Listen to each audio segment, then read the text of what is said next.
నమస్తే, welcome to our channel. కూటమి ప్రభుత్వం ప్రజలకు మరో గుడ్ న్యూస్ చెప్పింది. ఎన్నికలు ఇచ్చిన మరో హామీని నిలబెట్టుకుంది. ఆర్థిక సవాళ్లు ఎదురవుతున్నప్పటికీ మండు వేసవిలోనూ చల్లటి కబురు చెప్పింది. కరెంటు బిల్లుల పెంపు నుంచి బిగ్ రిలీఫ్ ఇచ్చింది. 5 ఏళ్ల తర్వాత తొలిసారి అన్ని కేటగిరీల వినియోగదారులపైన పైసా భారం వేయకుండా టారిఫ్ను ప్రకటించింది. దీంతో పాటు అదనపు వెసులుబాట్లు కల్పించింది. డిస్కంల ఖర్చులు, ఆదాయాల మధ్య వ్యత్యాసం 12,632 కోట్లను సబ్సిడీగా భరించేందుకు ప్రభుత్వం రెడీ అయింది. 2025-26 ఆర్థిక సంవత్సరానికి నూతన విద్యుత్ టారిఫ్ను రాష్ట్ర విద్యుత్ నియంత్రణ మండలి ప్రకటించింది.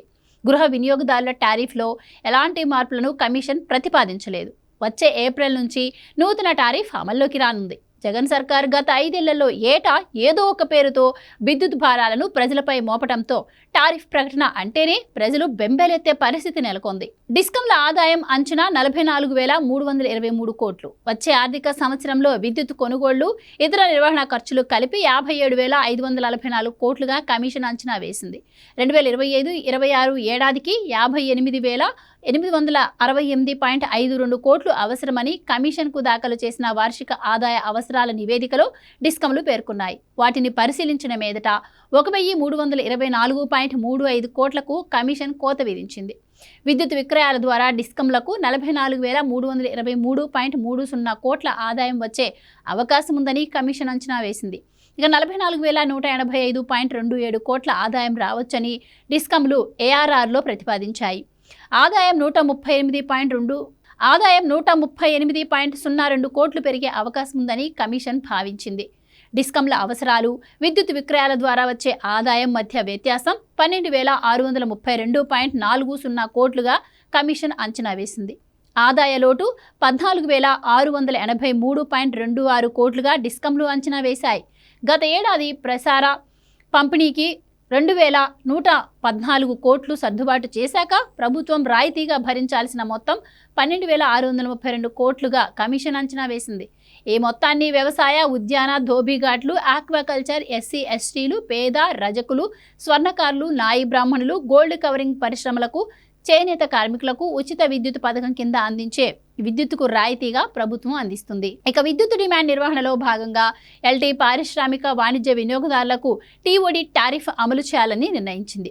ప్రస్తుతం హెచ్టీ వినియోగదారులకు ఇది ఉంది. ప్రస్తుతం స్టాండ్ బై టారిఫ్లు గ్రీన్ ఎనర్జీ ఓపెన్ యాక్సెస్ వినియోగదారులకే వర్తిస్తున్నాయి. ఇక మీదట ఓపెన్ యాక్సెస్ వినియోగదారులందరికీ వర్తింపజేయాలని కమిషన్ నిర్ణయించింది.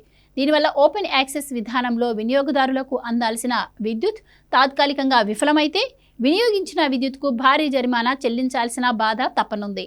గృహ వినియోగదారులు అదనపు లోడ్ను 50% ఛార్జీలను చెల్లించడం ద్వారా క్రమబద్ధీకరించేందుకు ప్రత్యేక పథకాన్ని కమిషన్ తీసుకొచ్చింది. ఈ పథకం మార్చి 1 నుంచి జూన్ 30 వరకు అమల్లో ఉంటుందని కమిషన్ ప్రకటించింది. దీనికోసం ఆన్లైన్ విండో ద్వారా వినియోగదారులు స్వచ్ఛందంగా అదనపు లోడ్ను ప్రకటించవచ్చు.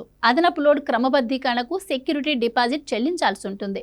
విద్యుత్ వాహనాల ఛార్జింగ్ కేంద్రాల్లో వినియోగించే విద్యుత్కు యూనిట్కు 6.70 పైసల చొప్పున అందించాలని కమిషన్ నిర్ణయించింది. విద్యుత్ వాహనాల ఛార్జింగ్ కేంద్రాల్లో వినియోగించే విద్యుత్కు యూనిట్కు ₹6.70 చొప్పున అందించాలని కమిషన్ నిర్ణయించింది. 150 కిలోవాట్ల వరకు కనెక్ట్ చేసిన ఈవీ ఛార్జింగ్ కేంద్రాలకు ఈ నిబంధన వర్తిస్తుంది. కొత్తగా నిర్మించుకునే, పాత ఇళ్లను పునర్నిర్మించుకునే వారికి గృహ టారిఫ్ను ఏప్రిల్ నుంచి వర్తింపజేయాలని నిర్ణయించింది. ఇక డిస్కంల స్వల్పకాలిక విద్యుత్ అవసరాలపై వాస్తవికతకు దగ్గరగా అంచనాలు ఉండేందుకు మార్కెట్ నుంచి గంటల వారీగా విద్యుత్ డిస్పాచ్లను కమిషన్ నిర్ణయించింది. గతంలో నెలవారీ విద్యుత్ కొనుగోళ్లు, వినియోగం ఆధారంగా కమిషన్ లెక్కలు పరిశీలించేది. ఏపీ జెన్కో బొగ్గు దిగుమతి చేసుకోవడానికి బొగ్గును సముద్ర మార్గం, రైలు ద్వారా రవాణా చేసేందుకు కమిషన్ అనుమతించింది. దీనివల్ల థర్మల్ కేంద్రాలు బొగ్గును సమకూర్చుకునే వెసులుబాటు ఉంటుంది.